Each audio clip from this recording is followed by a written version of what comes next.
Things humans do.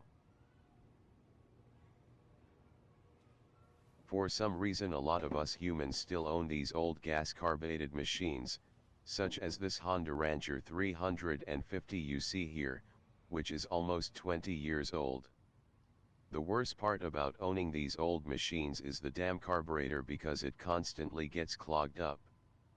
Just a few months in storage and you may need to rebuild it.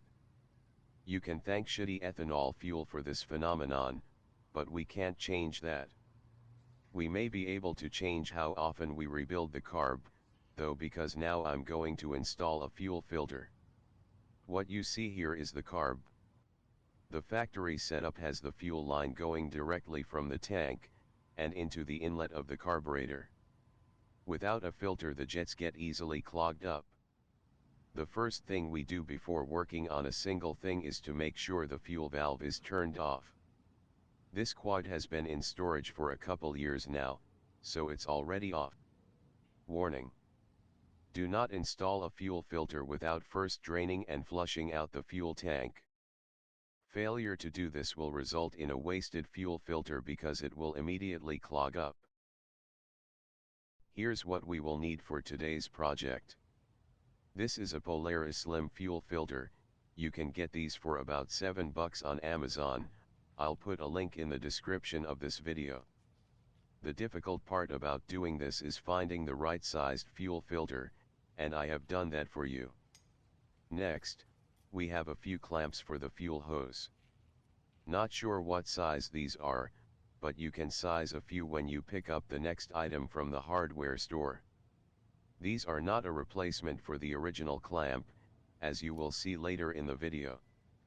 Here we have about 2 feet of fuel hose. This is not just any hose, it's one made for gasoline. This hose has an inner diameter of 1/4 inches, as you can see. You can pick up all of this stuff from your local hardware store for under $10. The end of this hose has already been cut flat, and it's ready for some action. Let's begin. First, we will remove the existing fuel hose from the carb by using needle-nosed pliers to carefully squeeze and slide the clip further up the hose. This old clip is very important and needs to be reused, so do not screw it up. The fuel hose can then be removed from the inlet of the carb. Leave the old clip on this portion of the fuel hose. Grab the fuel filter and size it up to see how much old hose you need to remove in order to make it fit. Then, use a pair of wire cutters and remove about 1 inch of the old fuel hose. The goal here is to make room for the new filter while also removing the old portion of the hose that has been stretched out. This fuel hose really needs to be replaced all the way from the gas tank to the carb, because it's old and dry rotted, but that's a job for another day. Remove the old clip and replace it with one of the new hose clamps. Check the filter housing for the direction of fuel flow, which is indicated as an arrow symbol on the side of it. Insert the input side of the new fuel filter into the fuel hose, then tighten up the hose clamp. We will tighten down everything at the end when it's all in place, so don't bother spending much time on it now.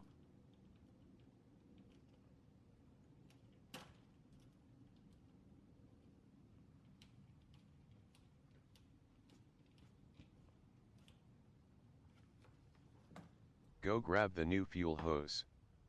Carefully slide the old fuel hose clip over the end of the new hose. The old clip is needed to secure the new hose back onto the carb. You can't use a normal hose clamp for this portion of the hose because it's a pain in the ass to put a screwdriver down there to tighten it. Use some WD-40 to quickly spray and lubricate the end of the carb inlet. This will make it much easier to slide and stretch the new hose over the inlet. Use the pliers to grab the fuel hose and gently push it down over the inlet of the carb. Be careful not to squeeze too hard and damage the new hose. Take your time while doing this.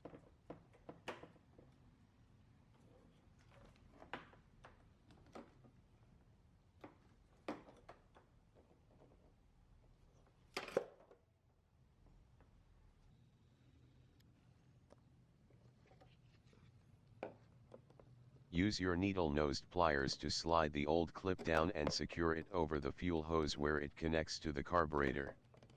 This process can be a major pain in the ass, so take your time. You can use a flathead screwdriver with your other hand to push down on the opposite side of the clip if needed. Do this slowly until you can securely fasten the fuel hose.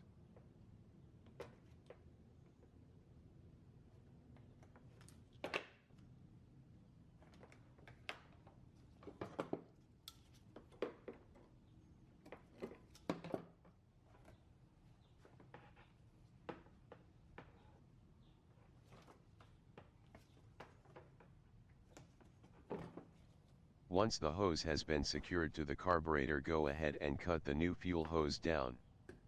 Be sure to leave some length on it. We can remove more of the hose later if needed.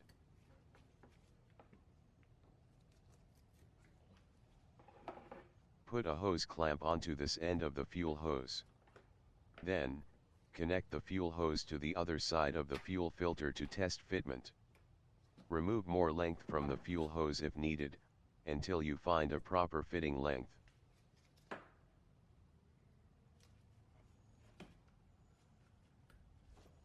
It may take a few cuts to find the right length.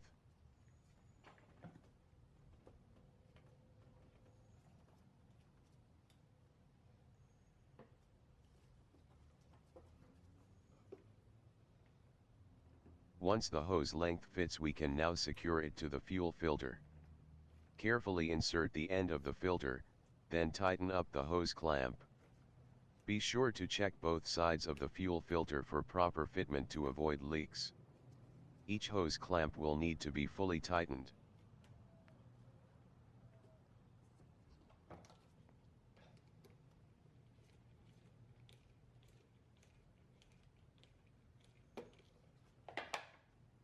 Check the connections at both ends of the fuel filter.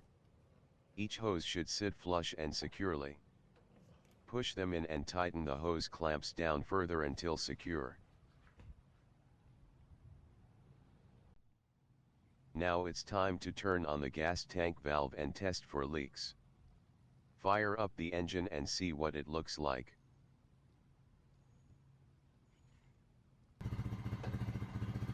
As you can see, we've got a leak on one side of the filter. Not cool. I fixed the leak by pushing the hoses in further on each end of the filter, and then using a larger screwdriver to fully tighten the hose clamps. We now have a fully functioning inline fuel filter running without leaks. This quad has been in storage for a couple years, and that's why it runs so bad.